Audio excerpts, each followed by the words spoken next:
Pacino played the record producer and convicted killer. He's currently serving 19 years to life in a California penitentiary. 2003, the 73-year-old Spector apparently murdered an actress named Lana Clarkson in his Hollywood home. The crime was not depicted in the film. Instead, it was the bizarre Spector who was center stage. Abraham, Martin, and John, 1968, and then they threw in Bobby Kennedy. Now, we know Lincoln freed the slaves, Dr. King fought for equality, John screwed a Nazi spy, and anything else would hold still for 10 minutes.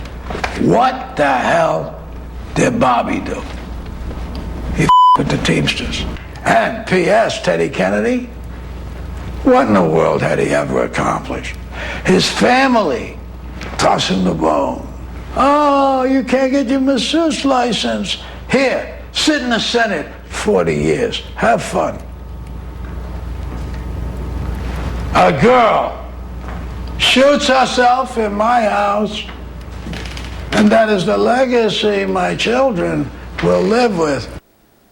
Joining us now from Los Angeles, the lead prosecutor in the Spector case, Alan Jackson. So I watched the movie, and the writer David Mamet did what he did, was raise doubt about whether Spector actually killed Miss Clarkson. He put forth that there was not enough blood on Spector's shirt for him to have committed the crime close up, put the gun in the girl's mouth, the woman's mouth, and pull a trigger.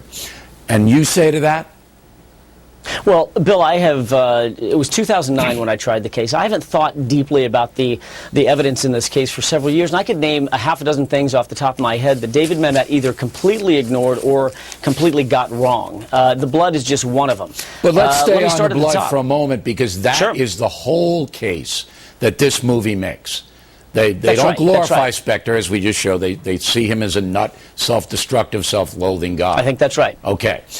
But Mamet and the producers and HBO are saying, look, the guy was this close, and he put a gun in this girl's mouth, pulled the trigger, blood would have shot out of her nose, all over the shirt, and it didn't. How do you reply to that? That's complete misinformation. And I think that was by design. David Mamet was not as interested in the truth as he was interested in Phil Spector. The fact of the matter is, Phil Spector was wearing a white jacket that night. That's sort of depicted a little bit in the film. The fact still remains that there were 17 distinct areas on that jacket that had blood all over it. The left side of the bodice was basically covered in a mist-like spatter pattern that came out of Lana Clarkson's mouth. But the important point is the distance the blood traveled. The blood only traveled, Bill, 24 inches. Even the defense experts had to agree with me that the blood only traveled about 2 feet from her mouth. So it's all over the left side of his jacket. What does that tell you? He was standing within 2 feet at the time the gun was fired. Associated with that, I guess, would be the right sleeve of his jacket. On the leading edge of the right cuff of his jacket was a blood stain. The only way that blood stain could have gotten there is if that sleeve was outstretched. So now we've got him 2 feet from Lana Clarkson with his right hand outstretched. This is a fascinating discussion we're having today, because you're right, Mamet didn't get into that. Helen Mirren didn't touch any of it. Helen Mirren played the defense attorney, and she was raising those questions which weren't answered in the film. But one thing was answered in the film, and I want to get your take on this. Spector himself says the woman put the gun in her mouth in an erotic way, kind of teasing Spector. And when he yelled at her, and he was close by, hey, don't do that, get that out of your mouth, she panicked and shot herself. That's what Spector puts forth happened. And you say?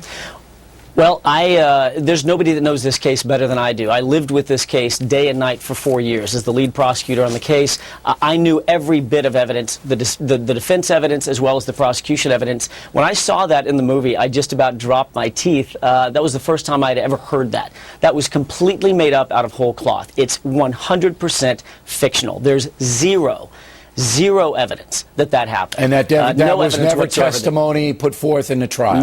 Nothing. Okay. No, never. Now never. It just literally is creative writing. Okay. But they do say the HBO film says it is fiction. Last question. Is HBO irresponsible for putting that on the air? You know, I love the fact that you posed the question. I think that's the real takeaway from this.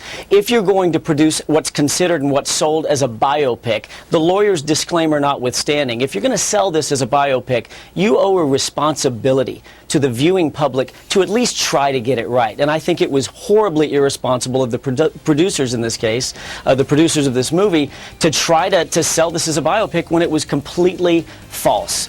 In my opinion, I think it perpetrated a fraud on the viewing public. All right. Mr. Jackson, thanks very much for putting forth your point of view. We appreciate it. When we come right back, Bernie Goldberg.